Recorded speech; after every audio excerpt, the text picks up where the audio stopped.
Hello, everyone. This is Eric Pennington, and welcome to the Spirit of EQ podcast. We're glad that you've tuned in. A few things we wanted to tell you at the beginning of the show, and that's this podcast was created to be a tool to help you, primarily to discover and grow your EQ. Science and our own lived experiences confirm that the better we are at managing our emotions, the better we're going to be at making decisions, which leads to a better life. And that's something we all want. We're glad that you've taken out the time today to listen and hope that something that you hear will lead to a breakthrough. Hey, one last thing. We'd really appreciate a review on whichever platform you use to listen. And if you want to, leave some comments about what you heard today, as well as follow and subscribe. That way you won't miss a single episode as we continue this journey. And with that, the show begins. Ester Brooks, welcome to the show. Thank you so much. I'm very excited to have a conversation with you, and just it's gonna go really fast. So we better take advantage. Important things. Absolutely. So I think for our audience, I want to kind of give the backstory of how I went about or why I went about reaching out to you. So your husband, Arthur, very well known, accomplished, and seems to be just about everywhere. And I follow him on social media and such. And I really like the things that he says, a lot of wisdom. And then as you know, you're seeing things come up in your feed, there was an interview with both of you. And I'm thinking, well, this is interesting. This must be his wife. And then you were talking about marriage. And then you said something about how, and I may get this a little wrong, maybe a lot, that you had to reprioritize things in your marriage, as in you needed to move Arthur down to the second place and God had to be first. And I sat there, Esther, and I'm going, man, I would love to talk to her. And nothing against Arthur or anything, but I was thinking, I want to talk to her because that's such a profound statement. And even beyond the profoundness of it is that that's not an easy lift in marriage. And speaking from my perspective of being married 35 years, it's a bit of a lift. So for our audience purposes, and just maybe as we start here today, can you talk a little bit about what brought you to that place of feeling the need to do that? Yeah, that's a big question, and so there was a point in our marriage when we met at the beginning. We just fell in love, like everybody, not everybody, but like most people that get married first, they fall in love, and so there was it was after the beginning, the infatuation and the craziness and everything, like things calm down. So then you start like that's what real love begins, right? And you start really knowing each other, and you and then I noticed, like decades after that what I was doing was not really love. One of the things that I was trying to do a lot was to try to change my husband, try to make him into what I would like him to be instead of loving him. I noticed that I was completely dependent on him for my happiness, for my peace. And if he didn't do exactly what I needed, and at the time that I needed it, I was not happy and upset, and so I would realize I was asking a lot of him. I was asking perfection. I was asking things that humanly were not possible. So, and that also coincided with the time when I went and I practiced my faith a little bit deeper every day and every month and every year. And then I realized, well, what I am asked to do in my marriage is not just to live together, just spend time together and have fun together. But it was something a lot deeper. It was to love. And in order to love selfishly without expecting anything in return, that humanly, that's very difficult. I would say impossible, because we are human beings and we are not perfect. So in order to love him better, deeper, and really love him, in order to will his good at all times, not just Hmm. my good, not just what I needed in that moment, not just what would make me happy. No, no, no, no. In order to love him, to will his good, I needed to let go of these expectations and these demands that I had with him. There is this needy attitude towards him, and I needed to put him in second place and let God give me what I really needed, that Wow. only God can give me. Right? Wow. So, And Esther, if so I could, for a moment, that's a long as you're answer. talking about that, um, so did you guys come to like a mutual decision to do that, or was it a surprise to Arthur when you Yeah, like? it was a little bit of a shock, and it was a transition, and it didn't but it was a little bit like a death, like Mm, that idol, because I had idealized my husband. That idol, was dying. I wanted mhm. to kill that idol, and I Yeah. wanted to put my priorities in the right way. So let God fill my heart with his love, with his divine love, so that I could love my husband better with a divine love. That was the whole idea. Of course, it's very easy to say. It's a different thing to do it, okay? That's an idea. How Yes. does that look in the practice? I'm still figuring this out. But what happened is, then I told him, I said, look, sweetie, I realized that I'm always mad at you. I'm always needy. I always expect you to make me happy and you to do what I want. I need to stop this. No, this is not good for anybody. So I think that I'm just going to stop thinking so much about you. And I'm going to just pray more, ask God for help, so that I can help you better with God's help, and I can love you better with God. And he was like, "Okay, that's great, but wait a minute. So I'm not your hero anymore. I'm not your." And I said, "No, no, no. You're still top, top, top, but God first." And then I understand, because I didn't come from a religious family, a practicing family. I Mhm. understand now the real reason why a lot of people say God first, God first, God first. You always sound to me like, oh my gosh, no, first you need to love the people around you. Yeah, yeah, but if you don't have that grace from God, you cannot love at the deepest level. You cannot love profoundly.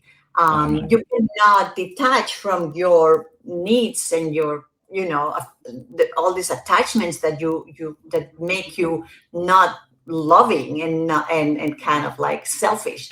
So yeah, so that's the way it happened. So he was not very happy. It was like a death of that idol, that I had Sure. made throughout decades, and it kind of died. But then we realized that there was a difference, that we had allowed God to be in our marriage, and that made a big difference. And I mean, I don't know if he idealized me. I don't know what he would say, but I think that it has helped both of us to be better for each other and to love better. Yeah, because it's so interesting to me when I think about, when we were married, I probably thought I was the greatest. I was the most humble. I was the most giving and the most caring. And then it didn't take very long for me, or maybe even more for her, to realize that, well, maybe not so much. And I think in some ways, um, we all kind of come into it with this idealistic perspective of what this other person will be, as well as how they will see, you know, you, or Right. in this case with me, right? Um, and then you build this persona over time, right? Because I know for me, it was kind of like, well, if you're expecting me to be the hero, then I've got to go out and slay all the dragons. And then, as in your case, it's very uncanny when there's this realization, I can't meet that expectation. And then you're kind of like, wow, okay, so then what do we do? But to your point, with us, it was, we had to shift the priority. So let me ask you this, Esther. When you look back on it now, what are some of the, or a few of the big wins or value that you gained from making this decision in your relationship?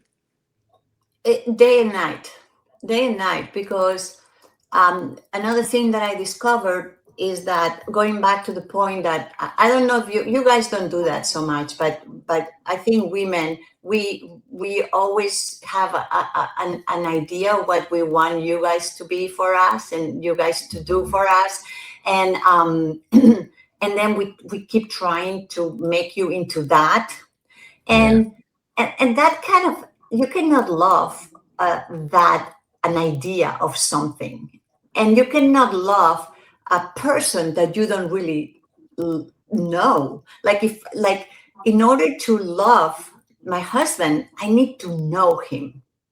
And Mm. so, what do I mean for that? Because you cannot love something you don't know. So, so you first meet a person, fall in love, and then you start knowing that person, and you fall in love. Oh, I love this personality, what he does. But then, once you know that part, which is a little bit more the external part, a lot of times we stop learning about each other. That curiosity stops. And that's when we start manipulating and trying to change people and trying to, and then we go back to ourselves and what we need. So then I realized, well, why is he irritating me when he doesn't answer me? For example, Mhm. why? I would like him, when I ask him a question, to answer me right away. And my Mhm. husband is the kind of husband that sometimes he doesn't answer. Well, it used to drive me crazy. And then I would look at him and I would see him, he's sitting on a couch and he's like reading something. Said, well, he's right here, he can hear me. Okay, why is he not? So that would be like I would explode. Why are you not listening to me? Can you answer me right away? I'm asking you what you want for dinner. Why can you not answer me right now? It's something for you. So it would go on and on and on. It's a Mhm. silly example. But then I started thinking, okay, why is he not listening? Or why is he not answering? Then I looked at him and I realized he was in his thoughts. He was thinking probably big ideas. He was resting because he just came back from a trip. He was kind of like in a state of, I don't know what to call it, of like just reflecting, thinking. He Mhm. probably didn't hear me. He actually did not hear me. He didn't do it on purpose. He was actually thinking. And my husband is a very like, this kind of like, I mean, all of you guys usually like it's a one purpose thing. We women, we see everything, we hear everything. We are so we can know how people feel immediately, how what they are thinking. Kind of, you guys have one thing and you focus on one thing, and so instead of getting irritated, I just said, well, that's how he is. And this is why he does things so good. And he's able to express himself and write and do what he does so well. And so what happened is I learned something about him. I knew him a little better in that moment. And that made me love him more. So instead Okay. of reacting to, why is he not answering me? Something about me, my needs, my attachment. I just switched and I said, no, no, no. What is happening right here? He's not doing this on purpose. He's not doing this to irritate me. And what is he doing? And then I started looking at him with a different intention, with a different attitude. And then I looked at him to know him. And that Yeah. That's to love somebody. And this is just a little example. And that's an easy one, right? With other things, maybe not. Oh, But it's fabulous. it just showed me that that's what I need to do more. All these things that I'm always trying, I want you to answer me right away because it irritates me. No, no, let's change the perspective. This is not about me. This is about willing his good. How can I love him better? The first thing we have to do is to learn more about the person, to know more about the person, how he is. So yeah, Yeah, that's gold. I mean, talk about value, because I think, you mentioned about the halting of curiosity. I think that's very powerful, because I know, at least in my case, sometimes that halting was rooted around, I'm not so sure I really want to see what might be further below the surface, right? Because you, to your point, we're all selfish. We, right. I had this kind of joking conversation with my wife where she was talking about, I don't understand why our son, and he doesn't, and he wants always to be like this. And I said, honey, quite frankly, if we were all honest, we wake up every day expecting the world to just cater to everything we want, when we Yeah, want it, how we right, want it, on and on, right. because that's kind of from a human standpoint how we're made. But I take it, just from your experience, it takes intentional getting to know someone, would you say? Totally, totally. And like you talk about your son, the same thing happened with my sons. I would get irritated when they would come in the house and they were dirty. They would make the house dirty, and they would bring me a frog or a snake in the house, look, or a mouse or something, or they would climb a tree really high. And then I thought, but that's so good, that's so brave, that's so like we just need to focus that energy. But that's a good thing. I shouldn't get irritated because they are being boys. They're not doing anything bad. They didn't come dirty so that I would get mad. They came dirty because he was excited to show me that he had a frog. He had caught a frog, and that's we need brave men. We don't, we need to support this kind of brave behaviors, that channel it and make sure that they do it right. But that's a good instinct that men have of adventure and taking risks and all, which is all very positive and good. So the Yeah. same thing. And I think a problem that we have is that right in our culture today, we're told that men and women are the same, and we're not the same. We're so different. And I think Mhm. we if we want to love each other better, we need to first start there. As different, we're so different as men and women to begin with. Let's start there, and then let's go into the person and understand deeper and deeper how we are different, instead of trying to make everybody the same, because then we lose Yeah. so much. We need everything. We need all the Yeah. different kinds of ways of behaving and thinking and approaching problems and solving problems, and we need Yeah. all of it. It's interesting because I want to kind of draw into the relationships, like with our children. And one of the things that we did, is that we made a commitment that we were not going to allow our children to rise up in that priority level to where they were the center of our universe, right? If I can say it that way. And it was hard because, as you know, being a mother, and in my case a father, but it works as a parent, and you're raising them. Mine are 24 and 27, but it's one of those dynamics of, oh my gosh, you mean I need to just, like, we're going to go on a date once a month or once a week, and they're going to need to be okay with a sitter, because we need to make our marriage the priority, right? Um, Absolutely.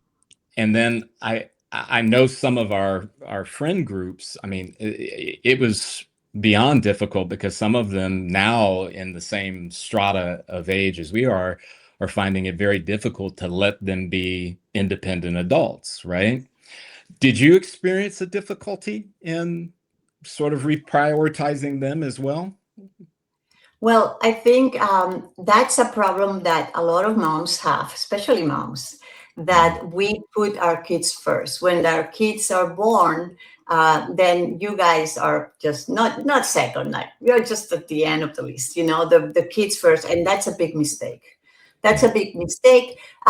There's nothing that is better that you can do for your kids that for them to see that the couple, that the marriage is strong, that Hmm. you love each other, that I don't know, somebody said, a friend of mine, yeah, a friend of mine in Spain said, it's a hug between the father and the mother is way more valuable for a child than 100 hugs to the child, because like for that the security that it gives the child to have that love, right, the parents Hmm. love is very very important. Um so yeah, totally. But women, when we have kids, we fall in love with our kids. We totally fall in love, you know. It's like the whole oxytocin thing, you know. It's Yes, crazy. sure. Yeah. It makes us into maniacs for our kids. Hmm. And but that those hormones calm down a little bit, and in the beginning it's normal because that child depends on us for Yep. survival. Right? It's good. It like nature is very smart and it makes us like that. But then we kind of keep going on and on it, right? And we Hmm. are all like super educated, super, we know about everything, and so our world is our children, and then we forget our husbands. And San Jose Maria used to say, "Your husband is your first child," so you should never forget that you have to take care of your husband because he needs you, and you guys, you know, it looks like you're so tough and everything, but you're sensitive beings, like all of us, we are, and so you need us, you need your wives, and so we should not put you on the side when the kids come. It's like it's super important. Also, we have kids for a very little time, but the couple stays together, and that's it's our way together through life. No, we start, and then we have a family, which is a big project that we do together, but then the kids go away. They shouldn't stay home in the basement until they're 50. They go away, and then we are left alone again. And it's kind of, we start again and new projects and new adventures together. But what happens a lot of times is that the children is kind of the only thing that keeps couples together, and then when the Yeah. children go away, then the couples kind of, they have nothing in common, nothing meaningful to bring them together. That's what it's a phenomenon that is happening right now, right? They call it the Hmm. great divorce. And actually, Arthur and I are doing a retreat at the end of this month on couples, and we talk a little bit about that, about how we can keep meaning in our marriages after the kids. Because now Yeah. we're very healthy and young for a long time. We have a lot of time after the kids leave to do our things, right? And so it's important to think about it and prepare for it. Well, you know what's interesting, Esther? My wife and I and our son, we had a tremendous valley experience in late 2024. Our audience, those that are with us, they probably will remember this story. My son was in a near fatal car accident, and it was one of those, right, where it was the milestones. Is he going to live? Is he Oh, going to be wow. able to? I mean, it was horrifying. And thankfully, after probably a good solid year or so of surgeries and physical Wow. therapy and all of the above, he's come out on the other side and he's doing great. Wow. But it But, but it did, besides all of the other things that come with that kind of situation, it did kind of reframe for me, because there was that crossroads, right? Because there was a part of me that saw him as delicate, right? That I need to protect him. I need to, and my wife as well. Hey, maybe you shouldn't start that right now. Maybe you should wait. And I could feel that pull. It was that pull of that father, because quite frankly, I probably was seeing him as an 8-year old, even though he Right. was 24, right?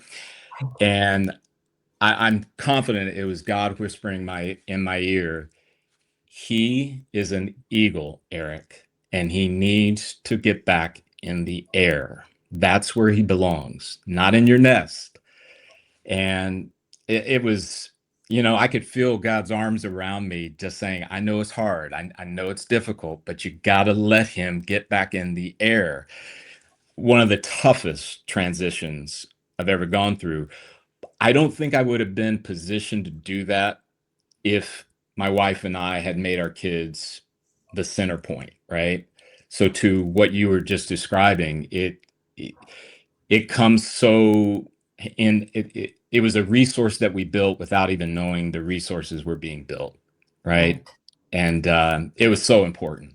Um, so Yeah, let me because I think, go back to no, your go, point, please, please. it's very important, the why of children, because now we, maybe today people think, oh, we have children because we want, because I desire, because, and that's not it.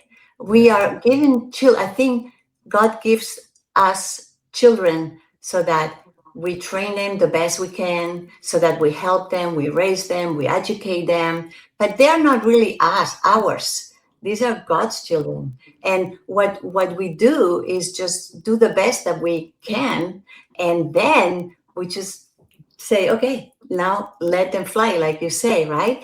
That's our role, is to prepare them so that they can fly, not just to make them useless. It's just to prepare them so that, but we are, my husband and I, when our kids misbehaved, and the teenage years, and that Oh they make yeah. us suffer so much, and we were desperate, and oh my gosh, what are we going to do? And then we had a thing going always, that when I discovered that they were not our children, that they were God's children, so then we would say, oh wait, okay, God, you have a problem with your child, just let me know how I can help you. Okay. So it kind of, it's true. It's true. They are God's children. How can I help? That's all we can do. We cannot force anything. We can just help, educate, but we cannot control all the time, especially when they are older, right? But Yeah. that starts when they are younger, like you said before. Even little kids, if they are overprotected, we're not doing them any favor. We're not training No. them for life, because life is hard, and also Hmm. we could die and not be there anymore, and they have True. to figure out, and the sooner the better. So yeah. Yeah, and Esther, and typically we'd never let an episode go by without a musical reference, and I'm going to keep the streak going. And this relates to our children, and specifically my son in that situation, and it can apply across. Is there's a song that has a line in it, and it's very odd that it was inserted in this verse, but it goes, "Behold, here cometh the dreamer. What will become of his dreams?" And I have a bias because I tend to be a dreamer, but I thought about it as you were talking. It's like him flying in the air as an eagle is setting himself up for those dreams. Now, obviously, what he does with it and how he does it, that's his thing because he's an adult. But I feel like in many ways it's to your point, they're God's, and God has a dream for them, and it's my job as a father, as this example, to help that come to birth. It's not about me and Right. about my wants, desires. It's about Him. Um, but Mhm. yeah, wow, so good. Um, so let me pivot. I want to talk a little bit about. I know that faith is a very central part, and maybe for our audience, they've already picked up that it's a strong part of your life. But I'm going to go in maybe a little different direction with it. As you give talks in many different places, I know you do that with Arthur. But what's been most surprising to you as far as how people have received your faith walk or your faith story? um, the, The most surprising thing, and I don't know why it's surprising, we do, and I do talks in secular places, and Arthur and I do also a lot of in secular. But what people always end up asking us is about our faith. We all, our hearts are restless until they rest in God. That's what Saint Augustine said, right? Mhm. We all are searching for God, for our Creator, for which is what brings us peace and happiness. And so even though we a lot of times, so we don't talk about faith, we talk about different science or data, what data says and what studies say and research and everything. But the questions usually end up being about how to apply that to your faith, how do you live that with faith, etc. Mhm. That's the most surprising thing. But it doesn't surprise me anymore. But that surprised me at the beginning. So why are we like what? And that's why, because we're all searching, and we all search in different ways in different places, and sometimes we search in the wrong places, but we're Mhm. all searching for that fulfillment in our hearts. So that's surprising, but not so That much. is. And do you find that because to your point, there is a lot of science in the things that you talk about, both you and Arthur, and it would be an easy conclusion to go, oh, they're probably more interested on, okay, so what do I need to do to, since that study says that I need to calm myself, or since that Yeah. study said, hey, I need to breathe better or do better breath work. What do you think is the root that maybe the reason why they're asking about your faith, even without you sort of soliciting that? Well, that's because our hearts are restless. All of Ah, us. yes, back We're to what you were all saying. searching. Yeah, we're all searching, and we a lot of our lives we are lost. I was lost for 40 years or more, just thinking, no, I can fulfill my heart, do being a good person. Yeah, but there's something missing. I can find peace like doing meditation. Yeah, but for me, I needed to get really closer to God. That's what that and for all of us, we need that. That's what drives us. That's that restlessness that I think we all have, and try to find the thing that is going to give us peace. And so we start looking in the wrong places. We start looking in science. Is science going to bring me? But that's a normal thing, right? You want to learn Sure. how can I have a Yeah. better life? But then the deeper and deeper you go, you always end up in the heart, and the heart, the human heart, right? That's where we have that's what we're. I'm very interested about this subject, about the heart. What is the heart? What is the heart in the Hebrew Bible, in the New Testament, in Hinduism, in Mhm. all the spirituality in the world, the human heart. It's so to me it's so interesting. I come from a culture where everything is about the emotions, the passion. I'm from Spain. Everything is Mhm. like, if you feel this, if you feel it in your heart, you really must do it, no matter what. But that can get you to a lot of trouble. That can Yeah. get you to a place where you can hurt a lot of people. You can hurt yourself. You can, and so we have to understand our hearts better. Our heart is where we learn things. We have the intellect is part of the heart, our memory, our understanding of things, the wisdom. Then we have the place of the desire, of what we yearn for. That's in our heart, right? And then we have the free will. That's where we choose, we act from our heart. So the heart is not just impulses or emotionality or a strong passion. No, the heart is the center of the person, where everything comes from. That's who we are. The heart is who we are, but it has to have all these different aspects of the person, that the human person, right? It's not just the emotionality of it. And so that's why it's so interesting to me, because I've seen that people everywhere, they're acting driven by those emotions, and they leave everything.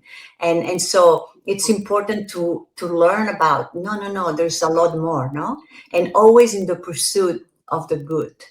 And when you do that, that's when your heart kind of finds that peace, and gets a little bit closer to the divine. So that restlessness ceases and you begin to walk in peace. And I would also say too, Esther, to your point, you did wonderful in indicating that there's nothing wrong with science. It's not bad. It's good, And yeah. right, I mean, it's vital, right? I think sometimes this comes back to, for me, the idea about gaining more and more self-knowledge. And I get it. I know for some that can be a difficult journey because they may be dealing with issues of shame, right? Hey, I messed up 10 years ago and I shouldn't have said this or I shouldn't have done that. I'm of the mind, it's like, why don't we set judgment aside and just be curious? Just get to know maybe what was going on with yourself when you made that decision or when you Right. chose that. It's not a because we all have fallen and all have messed up. So it's this embrace of like, I want to, and I've used this in conversation and talks, is that I want to get to know Eric Pennington better and better, because the better I know me, it sets me up to be the best father, best husband, best Yeah, business partner, whatever I can be. yeah. The trouble I got into, Esther, was when I was playing a role. When I was, okay, I'm going to let you see this much, but not this. And I'll let you see this much, but we're going to keep that at bay because I don't want you to think I'm not fill in the blank. And it was such a, it was so much, it was exhausting, right? It was just exhausting because you Because you were can't. not yourself. You Right, were not yourself. exactly. Exactly. And that's And again, exhausting. I have deep empathy for those that would say, or those that feel like, but man, I just don't, 20 years ago, 10 years ago, all of that. And it's like, man, if I could, and I think this is a connector to addressing that restlessness, that pursuit, right? Because God doesn't see us as this series of mistakes and misjudgments and bad choices, right? And I know for us, when we in the work that we do, we're trying to encourage people that is deepen that self knowledge because it opens up doors for you. That's right. Um, so I want to talk a little bit about what I think, and purely observational on my end. It seems like we have a loneliness epidemic. And I want to describe it, Esther, from the perspective that maybe connects to some of the things you were just saying. This idea that even though technologically it seems like we're more connected than ever, but yet at the same time, it seems that the loneliness is rising even faster than that, right? What are your perspectives about loneliness and what you see in your interactions, whether it be in the close circles or even out into when you're with the world at large? Yeah. My husband talks a lot about that, the science behind all Yeah. of that, right?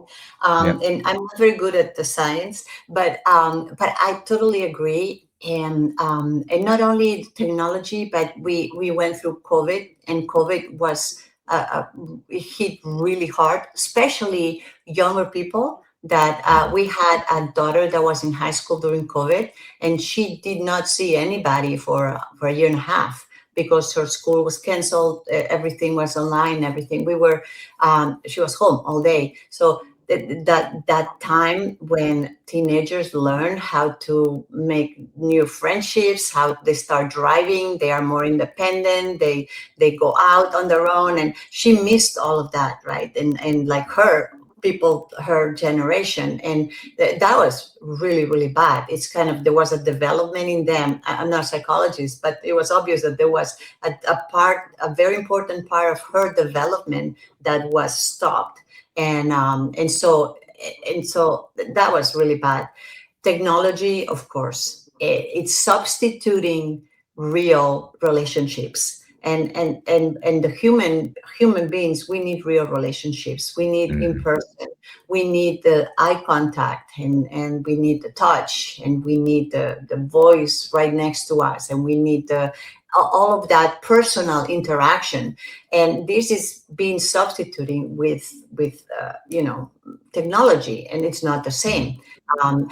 It is true that technology can connect us more, like on the other side of the world. And okay, oh, Mhm. I'm texting, I'm coming now, in 10 minutes I'll be home. That's great.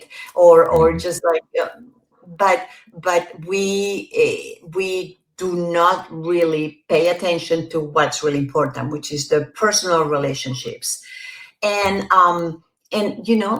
that it's, you see a party with teenagers and everybody's looking at their phones in a party with teenagers. 20 years ago, you would go a party with teenagers, everybody was on top of each other and just talking and screaming and yelling and dancing and Yeah. everybody. And so there's this I think it's, I am an older person, and I Mhm. have a little bit of a problem with addiction with my phone, because once I start looking at my phone, it's hard for me to put it down. So imagine a younger person who has not the maturity to discern this problem, and who Yeah. grew up with phones, and they cannot put it down. And that is substituting for real relationships, person to person. So yeah, it's a big problem. And I Yeah. think what's the solution? I don't know, because we are not going to not use Right. phones, because they are very helpful for a lot of things. We just not to we have to figure out a way in which we have a balance with their Mhm. use.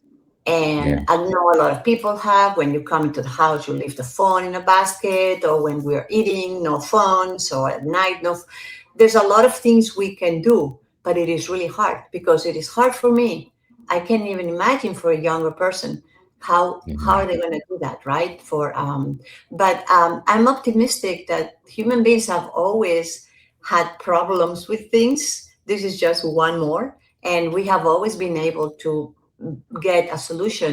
But a lot of people in the way are getting all messed up, and Yeah. yeah, I think that's sad. It's a problem. It's a real problem. Well, and I'm almost from that perspective that, as human beings, it's almost primal, our need for social Yeah.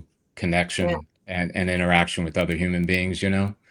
And I've been lately trying to, uh, as far as incorporating this into the work, is that, there's this worn out statement about it's not the destination, it's the journey, right? Mhm. And it's been said probably a million times, right? But if you really kind of open that up and look deeper into it, it is that journey part where that's where we become who we are. And I don't get me wrong, there's certainly things on the journey I don't like. The unexpected email of, well, we need this now, or, oh, I'm sorry, we're not going to be able to do that anymore. All the stuff that comes with it, the ups and the downs. But I'm hoping, and this is kind of my optimism, is that more and more people will understand, you know, life is a gift, and the gold in that gift is found in those moments in between the destination, not the destination, right? Totally. Because Yeah. I don't know about you, Esther, it's like anything that I was so focused on as far as a destination, when I got there, all right, I got the quick dopamine hit, but then it was kind of like, well, okay. Yeah. Well, Yeah. what now? You know? Yeah. And and I think oftentimes what happens, we miss all that happened in between, you know? And I just give you just a quick story that came to my mind. There's an arboretum near where I live, and my wife and I go there all the time. It is one of the most beautiful places. I haven't been all over the world, but I would almost say it's got to be one of the most beautiful places in the world. So when I Where was is in my it? it's a place called Dawes Arboretum, and it's near a small. It's surrounded by farmland, but it's like a I don't know, it's probably got 100, 200 acres of an arboretum, has a Japanese garden. I mean, it's beautiful. And I've been going there for decades. And in the time when I was in the corporate world, I would go there, but I was so preoccupied with the next thing and the Yeah. meeting and okay, what's coming up on Friday and what am I going to say when, and I would pass this particular tree, right? And I would never stop. I would, yeah, that's a tree. Okay, great. And then keep moving, right? Right. And then as things transformed in my life, as I kind of went through a bit of I call it God's reformation, I went back there in this summer. This was like 2 years ago. And I stopped and I looked at this tree. It was just blooming. And it was like, this tree has been here all this time. And if it felt like, and I know this may sound a little weird for our audience, it felt like that tree was saying, I'm glad you slowed down. Here I am, you know? And I think, Esther, if we can kind of encourage that as an intentional behavior, I think Yeah. it will help us with all of this technology, right? To be able to say, yeah, I get it. I can type into my AI chatbot and get an answer, but that can wait. I'm gonna slow down and I'm gonna pay attention. Um, I would so like to, okay, you touched a lot of things here, but I just would like to add two things. sure. The Yeah, the goals in life, professional goals, those are great and they keep us motivated and everything. But I think the biggest goal of all is your person. What kind of a person you are. And Mhm. for me and for my faith, how much have you loved in your life? I think that's my goal. My goal is not like how many talks I've done or how many books or how many, nothing. My goal is how much have I loved in my life. At the Mm. end, at the end of the times, we will be judged by our love. Saint John of the Cross said that. Everything else will will pass. Everything passes, but love is eternal. So I Yeah. think the goal as human beings is love. This is why relationships are so important because you Mm. cannot love a project the same way you can love a person, right? You cannot Yeah. love, and so we are supposed to love God and our neighbor, not not fame, not power, not money, not all these things, but just Mm. a person, a creature of God, right? That's our goal in life, and so everything else should be secondary. But that usually we don't do that. We just focus all our energy and everything, and we miss all those moments, like you said, in which we had opportunities to love. And that's Mm. the second point. We have a tendency, especially, I mean, all of us, but you men are very goal oriented, and so sometimes you live in the future. You just think about the future, and so you forget to be present, Yep. and being present. That's it, because the future we don't know. You know, we might not be here the next hour with something. We're here present today. The present, most importantly, is the only time where we can love. We cannot love in the future. We cannot, and the future gives us anxiety. The future work, it gives us energy too, but there is a lot of thing, but it distracts us from the most important thing that we are called to do in this life, which is to love. Yeah. um, Wow. Also, only in the present you can pray. Only in the present you can have a connection with God. The present is the closest time to eternity, you know. But we have a tendency to just like, have you read C.S. Lewis, The Screw Tape Letters? I have not, but my wife has, and she's told me about some of these stories that came out of that book. It's a wonderful book. If you have not, there are little stories. They are Mhm. letters of the devil to his nephew. Yes. Yep. and the nephew is in the earth tempting human beings. Hmm. Okay. Yeah. So C.S. Lewis was an author, a British Anglican, and a great genius. And so one of the letters that the devil sends his nephew is talking about this. He says, our role as devils is to keep the humans away from the present, because when they are thinking about the past, they're thinking about they get melancholic. The past was better when my kids were little. It was so much better, and now and they're not satisfied with the present or the future, because the future brings all this anxiety and these doubts about what's going to happen and everything. So the devil says, keep the human beings either in the past or in the future. Make sure they're never in the present.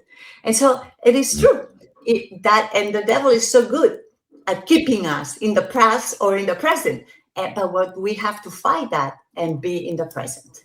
I think Yeah. this is what, in my life, with my experience in my own personal life, that's what I found, that we need to live in the present, and loving in the present. And loving doesn't mean only romantically. Loving means loving the people you have next to you in the moment, the Uber driver, the Yep. colleague, the person in the cashier, loving your friends, loving your parents, loving of course, your children, your family.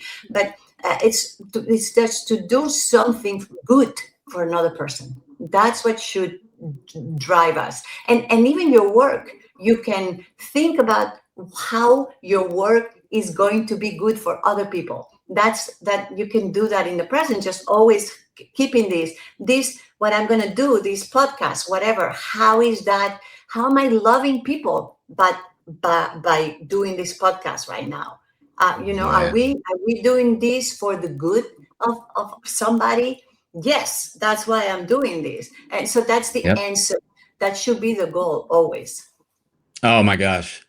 You've pretty much, Esther, you said you weren't sure about what was the solve, but I think if we had a course on what you just described, that would help some of that loneliness and our somewhat obsessive nature with technology, Yeah, because um, I can tell you just from my own personal experience, the version I was 20 years ago versus the version now, where now I do slow down. Now do all that I can to stay in the present. I pay attention versus a time when I just let so much go by me.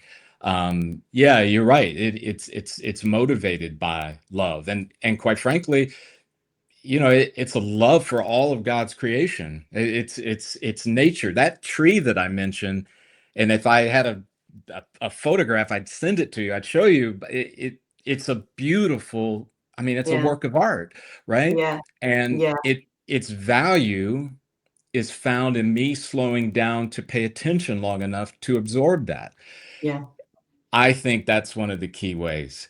Um, I want to shift because I know our time is short here. What um, what or who is inspiring you in this current frame that we're in? God. Okay.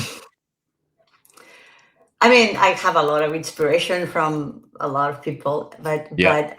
I think um, I always go back to God.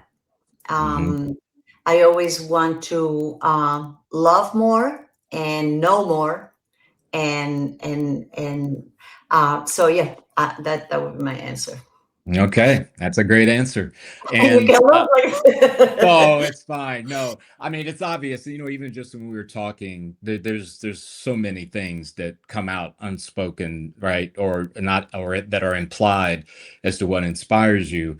And I think your example about, I'm going to go back to the love thing. If we're some might say, well, yeah, Eric, it's easy to love your spouse and your kids. And I would grant you, yeah, not at a always, degree. Not not always, always. yes, right. But, on the whole, and I get it. And I had this example this past week. I mean, I'm in a hardware store just buying, I don't know, I think I was buying some kind of lawn care thing, and the kid that was behind the cashier was, I could tell he wasn't very happy. And the way he would treat the customer in front of me, it was sort of this, yeah, okay, well, yeah, there you go. Here, you want the receipt? Okay, and move on. And he delivered that same to me, right? And I'm thinking, Esther, you know, I'm going to ask him, how's your day going? And here's what's interesting. He answered, but it wasn't some, oh, I'm so glad you asked me. So many people would just walk past. It wasn't anything Hollywood. He still was pretty low key, but that's not the point. The point is not what did I get. The point is what will I give, right? And I'm not my role, my job is not to monitor the return back.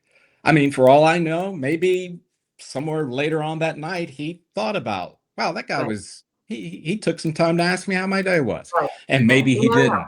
Yeah. But it You never. doesn't You will never that's know. not, Yeah. yeah, it's not mine. That's not It's why not you do mine. it. Yeah. Yeah, That's not why and you do it. you want to talk about lifting the weight of all of these, what I call them, the world system's expectations, is when you can just give it away, give your Yeah. love away, Yeah. contribute, just give it away. And you know what, for me, Esther, it has helped me so much to be able to go, you know what, I'm going to prepare and I'm going to put together as best I can, and then I'm going to give it away. Once I give it away, I don't take it back. Right. And that is just, it's liberating. Yeah. Um, so as we get close to the end of our time together, what are you working on now that has got you excited, whether it's within your work with Arthur or just individually or anything else that our audience might be excited about too? Yeah. Well, the thing that we are preparing now for is this retreat for Yeah. couples. Yeah. At the end of June, we're doing that. We are we're going to be. We have a lot of things together, doing things for couples. So that's very exciting because Mhm. we're trying. We have done talks before, but never a retreat like this. So there's like multiple talks and activities and things. So this is super exciting because Mhm. also we're working together, and that's good too. We're kind of complementing things, and it's hard, but it is also very satisfying. And Mhm. it's one of the projects, of the after kids, empty nesters, and then we're doing things together. That gives me a lot of energy, and it's super exciting. The other thing that is very exciting is that I'm thinking about. I just finished my master's in theology in May. I just Mhm. graduated, and now I'm thinking about my next thing, and I'm doing research on the heart, and so learning more about what's the human heart and how to understand it better, so that I would like to help people understand how what's going on in the heart and how we can love better. I'm very interested in love. That's the Yes, yes, that's um, awesome. That's and awesome. so the like real love that requires action, requires a pure heart, pure intention, Mhm. that not just emotional only. I mean, Right. there are emotions too, and they accompany it, but that's Yeah. what I really I'm really interested in helping young people understand this, understand that you don't need to that Jesus didn't tell us that we need to like everybody. He told us we need to love everybody, even if we Mhm. don't like them and their people are not the way we would like. Or no, we need to love. And yeah, and I experienced that like in my marriage, right? Some things I don't like, but I'm supposed to love. So how can I love more? So just know. And I have kids, right? And so my youngest daughter is in the Marine Corps, and so I always tell her, you're going to meet people and you might not like them, but you still have to love them.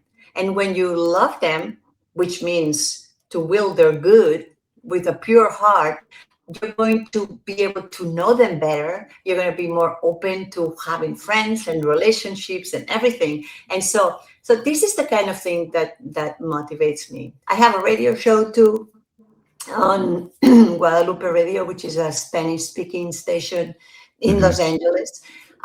So yeah, I mean, I'm doing little things, and I have 4 grandsons, which Oh, is that's the best of the best. That's another way of loving that was unknown to me before this. I didn't know you could love in this way. It's very different. It's so much better than loving your kids. Is loving your mhm. grandchildren is pure, and it's just a little bit closer to the divine than less Oh my. responsibility, less worry. It's more like in the moment, in the present. So yeah. Wow. So, yeah, I That's probably forgot awesome. something, but yeah, little things here and there. Yeah. Well, you know what's interesting, and I'm going to kind of touch into that loving part and about the difference between like and love and all of that. So, one of the it was probably a couple weeks ago. I just somewhat random. It wasn't random to me, but I said to my wife, I said, what would you say is one of the most surprising things about our relationship over the last, because we've known each other for 38ish years and married for 35, right? And she said, I didn't realize how much pride you had. And and yes, Esther, I kind of did the, oh, I didn't know Ooh. you felt that. But it's interesting as we talked and I reflected and I'm going, you know, she knew. She knew that about me. And yet she still loved me. Right. Yeah. Right. And Right. Esther, it took me I'm still working on it. Is to be able to, by the help of the Lord, to like keep that thing in check. But it reminded me about grace. It reminded me about, you know, I all of us have made a ton of mistakes. If you've lived long enough, you're going to have a very Absolutely. long Oh list, yeah. right? Yeah. But as it relates to that loving thing again, it's one thing to love somebody when they're doing what you want them to do, Yeah. or Yeah. when they're nice, or when they're, everything is lining up. Yeah. But it's another thing to love despite. And in many ways, I guess it was her way of saying it's because I could see what you could become, not who you were at that Right. time. Yes. And so you've encouraged me to put an even greater emphasis on this loving thing. It's powerful. Esther, I cannot thank you enough for coming on the show. I've enjoyed this immensely. And I hope you'll come back again if we Yeah. have you, and to just dispense even more. So for our audience, thank you for tuning in. And we look forward to the next time that we're together. And by the way, we will have Esther's bio and information in the show notes. So no worries there. If there's more you want to learn, ways you could get in contact with her for her work and such. But once again, we appreciate you tuning in. Take Thank care. you so much for having me. It was wonderful. I always enjoy talking about love, but and it was a great conversation. Thank you so much. Yes, you're welcome.